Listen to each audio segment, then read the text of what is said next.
welcome to another edition of Off Grid with Horses. I'm Russell. And I'm Alex. Russell and I are going to share true life adventures of our lives with horses on our Colorado mountain ranch. We live way off grid at 9,300 feet above sea level, high in the Colorado Rockies. Where the air is thin. But the breathing is easy. And life is hard. But the living is good.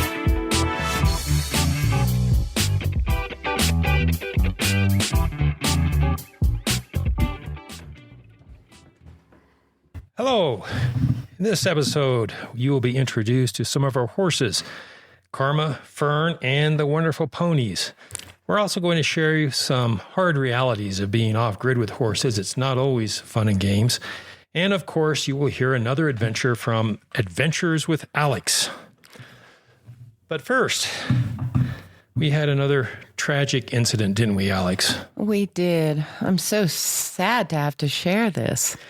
About a week and a half ago, I was out graining the horses. Alex was in Eagle doing some lessons and some training, some classes.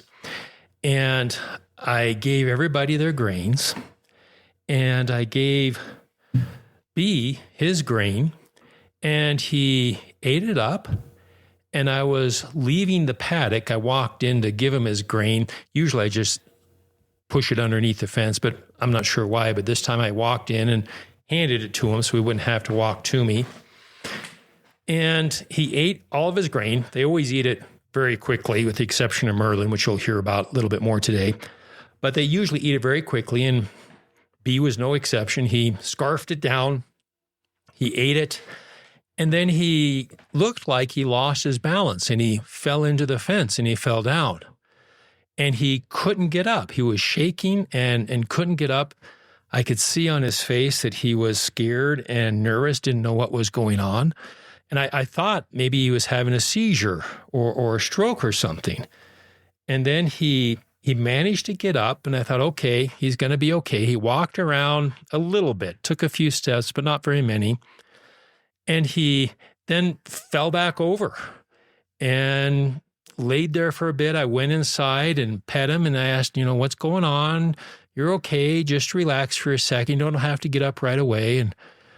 And he tried to get up, and so I got out of his way, and he stood back up, but he was very, very unstable.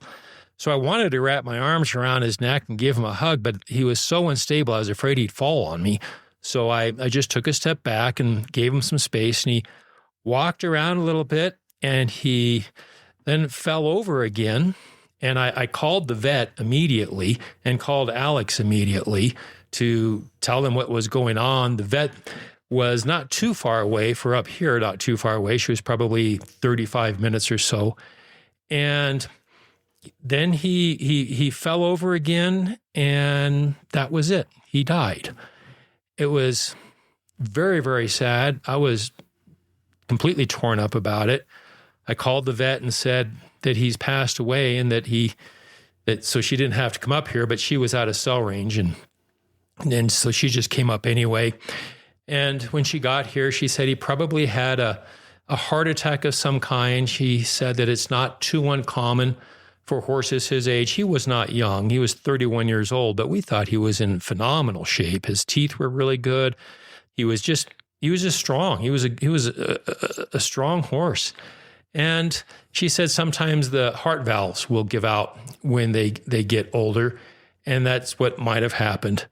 So we called someone who has a backhoe that's actually kind of become a friend of ours, unfortunately, because what he does is he has a little backhoe, and when somebody has a horse die, then he comes up to their place and digs a hole. I've got a little backhoe, but it's just not big enough to dig that big of a hole, at least to do it fairly quickly. And so he came up the following day and dug a hole, and we put him next to Solomon. And so we buried him.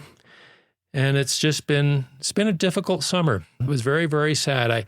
I just could not believe that he just fell over, and there was just nothing I could do. Anyway, so we've had a hard time this summer. What's happened with you, Alex? Let's go through some things that may be a little bit more fun. What's happened with you? Oh, we've had a lot of travels and all kinds of fun working with little kids and big horses and little horses. Alex is trying to read my outline. Everything we do here is from the heart, and most of it is ad-libbed. We have an outline that we follow, but we don't just read something to you. This is all from the heart. So what else has happened, Alex? Try it again. Oh, well, let's see. Was it right when I was leaving for camp? It was, wasn't it? It was right when I was leaving to go away for camp. So I do camps all over the state of Colorado, and I was heading out to go to one, and Russell goes going to be left here with the ranch all by his lonesome for a whole week. And that's it doesn't sound like it's a lot, but really, it truly is. Right as I was going to leave, I'm normally in charge of the boiler here. And so we have all kinds of mechanical things that go on over here, and we'll spend lots of time talking about them over the time that we work with this podcast with all y'all. The house is really interesting. In order to get the water into the house, we have, I think we mentioned on one of the ones before, we have a pump that pumps water into the house. And that pump, it's mechanical, and it sounds kind of funny. It kind of sounds like, and it's a big vibration, and it really, it's funny. Everybody I've mentioned it to, it really feels like the heartbeat of this house. You know, every so often that heartbeat, it stops for just a little bit. Does that with us people sometimes too. But we fortunately have a little more time to work with our lovely home than we might in other circumstances. So anyway, I went down to top off the pump, that the cistern in the house that the water is pumped from the outside pump of the well directly into. And it didn't make any noise. And so I was like, oh, we've been having this issue before. And Russell had gone out and he'd rewired it and this is totally his department, not mine. He'd put a fuse in so that it wouldn't like melt the wires anymore. That seemed like it would be a good idea. But I'm like, oh, hey, Russell, the fuse seems like it's out again. Can you go change it out? And I get a phone call like a minute or two later saying, how much water do we have? And that's an important question, because the pump that we have is a specialized pump. It's designed for off-grid use. It looks like a giant, well, not even a giant. It looks like a bicycle pump. It's about the same size as a bicycle pump. And the pump itself is 150 feet down. And then there's an electric motor on the top above ground that's attached to a rod, which runs down and just like a bicycle pump and pumps water in. And in the past, it worked fairly well. Over the last year, it has been breaking down about once a month and has just been a real problem. We've contacted the manufacturer. The name of the pump is Simple Pump, which used to work really well. And I think he's gotten tired of me calling him, because last time I called him, he didn't call back, and I sent him a text and he didn't respond. So I think they're just tired of hearing from us because this pump keeps breaking down. But it's a critical piece of our livelihood, of course. And so this pump pumps water into a large cistern inside the house that holds about 200 gallons. And then we pump that into the cistern, and then there's called a step pump, which pumps water from the cistern into the house and down to the horses and so forth. Well, this motor on the top of the well, it's an electric motor, has been giving us some problems. The motor itself is okay, but all the connections, the mechanical connections that go to the rods that actually work the pump, just haven't been working well. And so when Alex said that it wasn't working, I thought that, well, it's just the fuse, because the fuse used to be a 25 amp fuse, which was what the manufacturer called for. And one of the times in one of these every 30-day breakdowns, the fuse didn't blow, but there was enough current going through the wires that it melted all the wires going to the pump. So we decided that's not a good idea if the wires melt before the fuse blows. So I put in a 20 amp fuse. Now, the problem with a 20 amp fuse compared to the 25 amp fuse is that it will blow more often. It'll just blow. One of the times when I wasn't here, it blew, and I asked Alex, I said, go look at the fuse. And so she went to look at the fuse, and I said, has it blown? And she says, I can't tell. There's so much black around the fuse, I can't tell. And I said, that probably means it is blown. And it had blown. You put in a new 20 amp fuse, pump works. This time I put in a 20 amp fuse, pump didn't work. So I had to look at it. One of the good things, I guess, with the pump breaking down every month is that I've taken this pump apart so many times, I'm pretty familiar with it. And so I looked at it. The motor was working, but the rod wasn't going up and down. So I looked at it some more and saw, oh, okay, there was a break in that connection. So I took the pump apart, and luckily nothing was completely broke. It was just kind of disassembled. So I took it all apart, put it all back together, secured it, and it has been working ever since. So the past week, we've gone without it breaking down. We also had an issue when Alex was gone, of course. It seems to break down, things break down when she's not here. Had an issue with the boiler, and the boiler wouldn't stay on. So I tried replacing things called the igniter with the boiler, and the temperature gauge, or the temperature, it determines if there's a flame or not. Replaced that. Still didn't work. And when you're up here, it's difficult to get somebody to come up. In fact, the last time the boiler really went down like this time, was about 4 years ago. And I contacted a plumber. He said he'd come up. He did come up.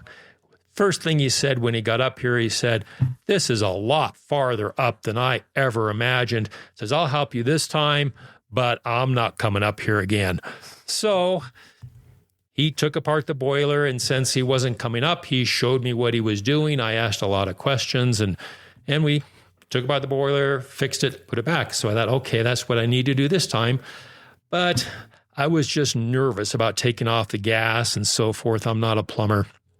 So I contacted a friend of ours who's up here from time to time. He has property up here close by, and I contacted him and said, hey, are you by any chance going to visit your property? And he said, no, but I could if I had a good reason. And I said, would helping me fix my boiler be a good reason? And so he came up, and once again, we took it all apart. I did most of the work. I asked him if I could, then he just supervised, took it apart, and put everything back together, replaced a few parts, and now it works. So the next time, I'll be able to do it myself. But that's kind of the way it is up here. You just got to be willing to jump in and take over and do it yourself, because there's just usually not anybody else to give you a hand. So, Alex, could you go through some of the ponies and the horses and talk about them? I could. Would you? I will. So let's see. Where shall we start? Karma? Yeah, that's good. Okay. Let's see. She's my youngest horse. She's my riding horse. I got her in, I believe it was 2016. I was doing something called the Equine Comeback Challenge. Trainers were selected by application and would get paired with a rescue horse, and that hadn't been broke to ride, or that had been and it had gone badly. And so they had 35 horses and 30 trainers or something like that. And we all drew numbers to see who would get to pick their horse first. And out of 30 of us, I drew 22nd. And so we all had the opportunity beforehand to go through all the horses and meet them and make our selections, and then see if we might have opportunity, which horse we might have opportunity to get or not as the process continued onward.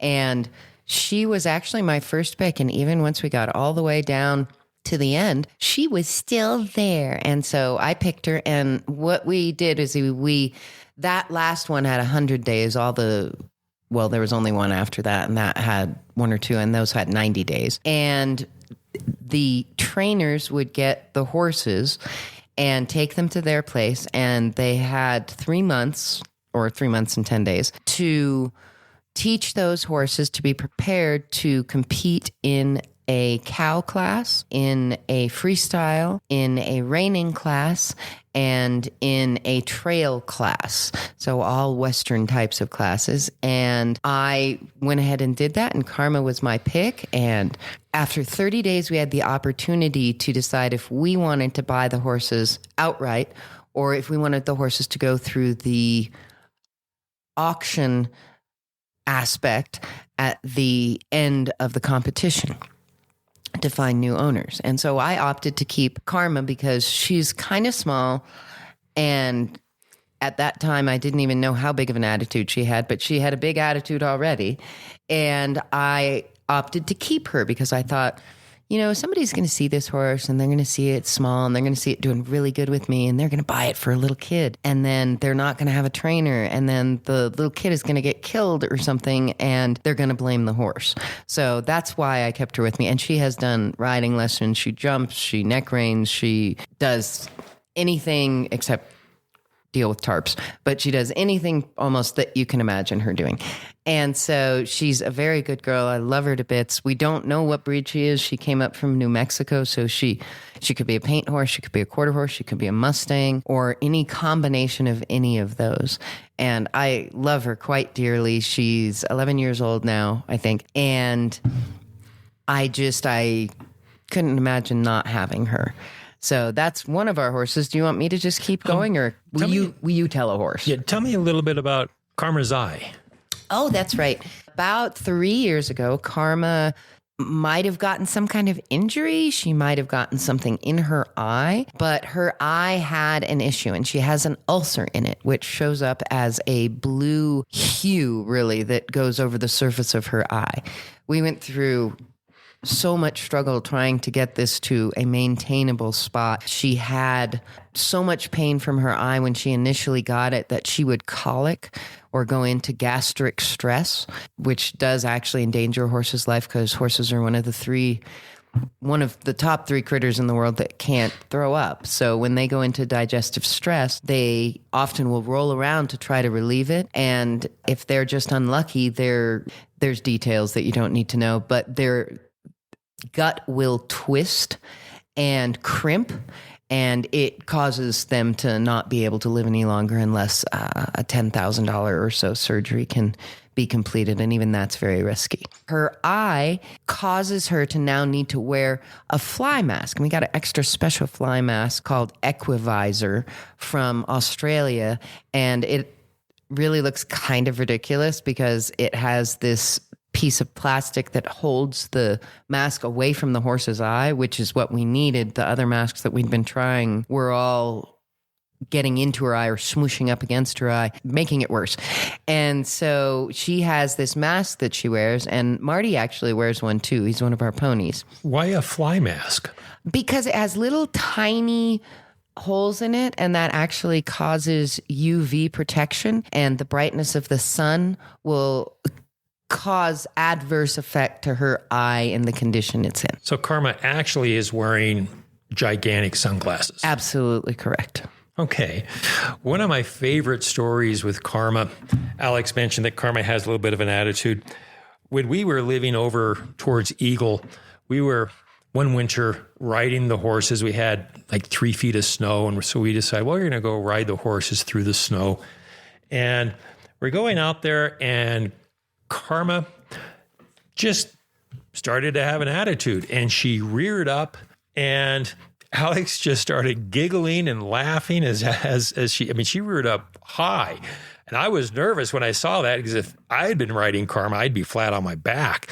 But Alex stays on, and she just starts giggling and laughing, and Karma does it again, and Alex just keeps on laughing, and then we just keep going on our way. But that is kind of Karma.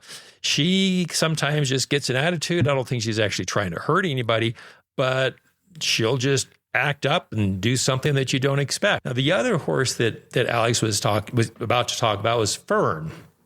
Fern is a wonderful horse. She's a quarter horse.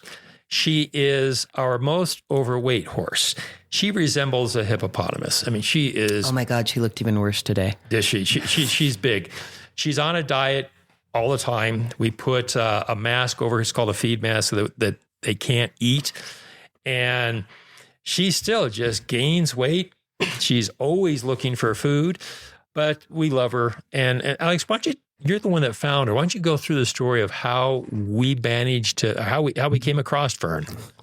Well, let me start by prefacing it with the fact that a lot of horse people, if you hear someone say a horse is going to auction, especially a horse that can't walk real well or that maybe is missing an eye or especially that's really fat, when you hear about a horse like that going to auction, a lot of times a horse like that won't get picked up by somebody who's a nice, kind individual. Or actually, I say that, and that's not necessarily a good thing to say. They might be picked up by a kill buyer. That kill buyer might be a nice, kind individual. One never knows. But it's not where a lot of horse people want to hear horses going to from auction. And so starting there, it was a few days before Christmas. Not this last year, not 2024, but 2025, And I was out about 40 minutes away from the ranch. At the time, we hadn't gotten our water systems, our new water systems in that we have now that are in-ground waterers. So we had regular troughs filled with water, and since we're off grid and the days are really short in the wintertime, we needed to run heaters to keep the water thawed for the horses to be able to drink out of. And we had to run those heaters by using generators that we plugged the heaters into. And those generators needed to be run by gas.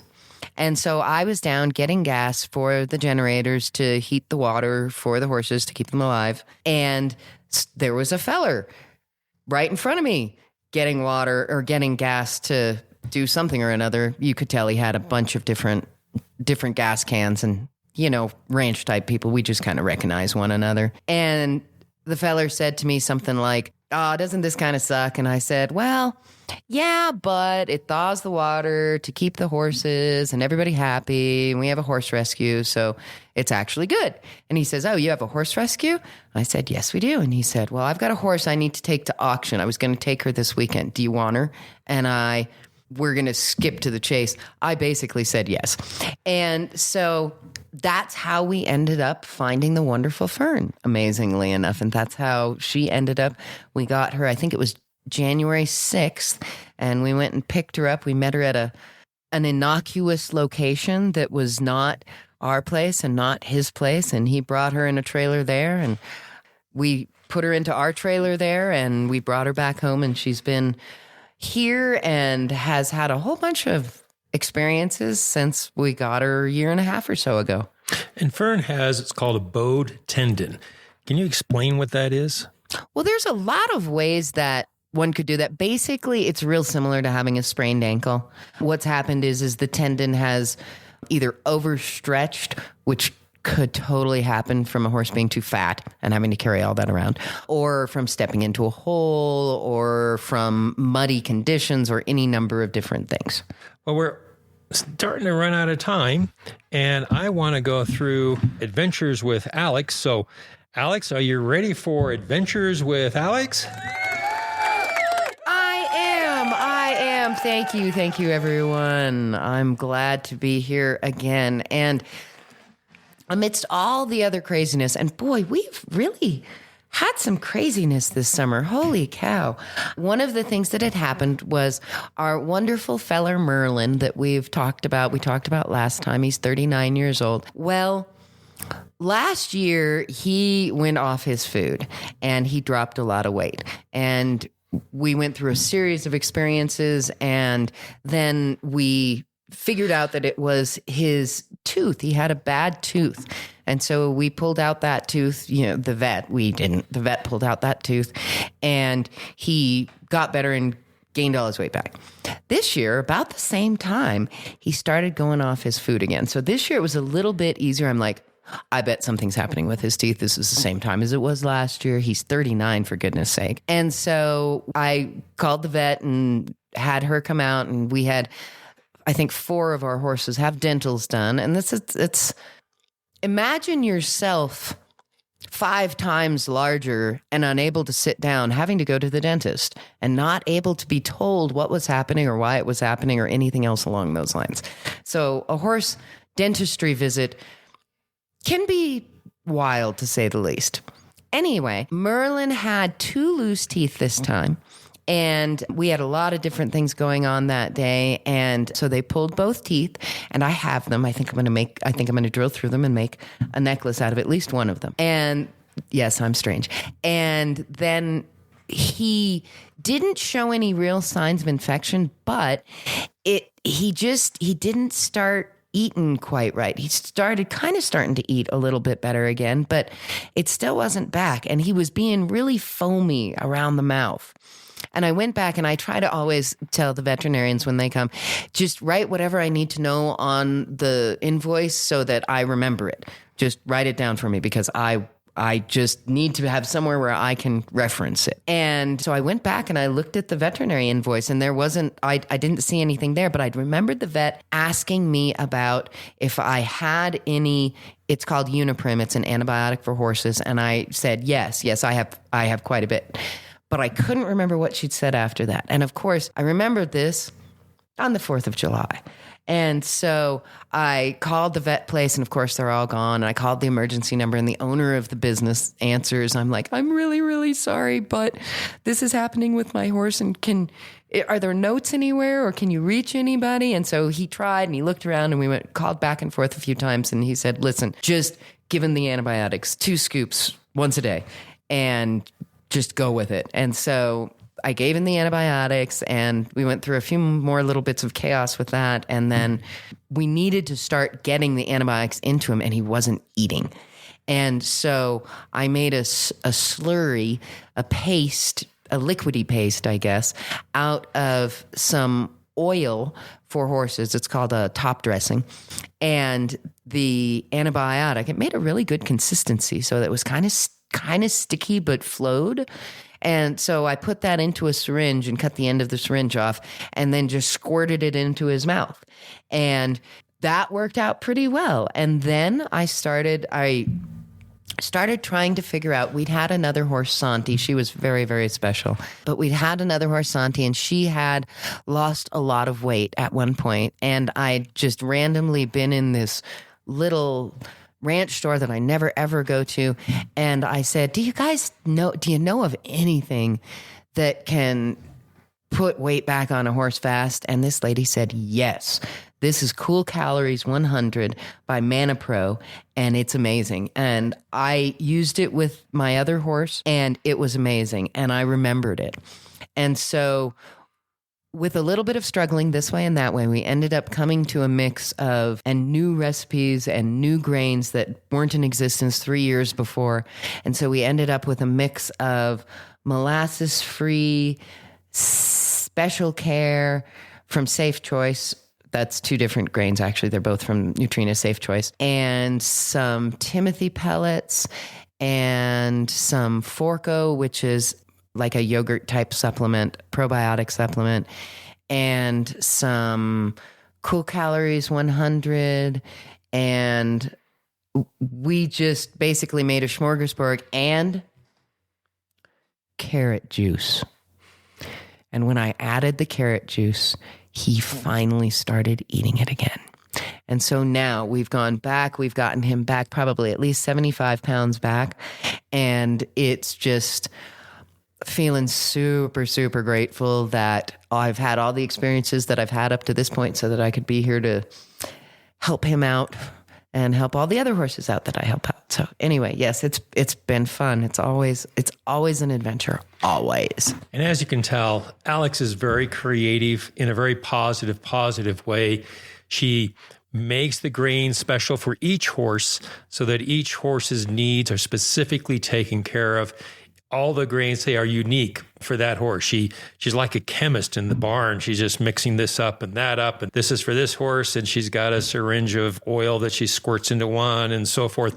So she's like the mad scientist in the barn making the grains. But as a result, the horses are healthy. The horses are happy. They live a long time, and they're just wonderful. So past weeks have been difficult, but regardless of how hard it is. It is so worth it to live with the horses up here. We just love them so much, and they add so much to our lives. They're always making us smile, always making us laugh. Anything in closing that you want to say, Alex? Well, life is hard out here. Yes, it is. It's hard, but it's worth it. If you have any questions, please contact us. We want to hear what you have to say. Email us, or you can even add the contacts on YouTube. This is available on YouTube as well as where most podcasts are available. You can also go to our website, offgridwithhorses.com. And there you have pictures and you'll have some more videos. So we're about out of time, but thank you very much for joining us. And don't forget to subscribe. That's right. You can subscribe so that you can be notified when we have more videos or more episodes.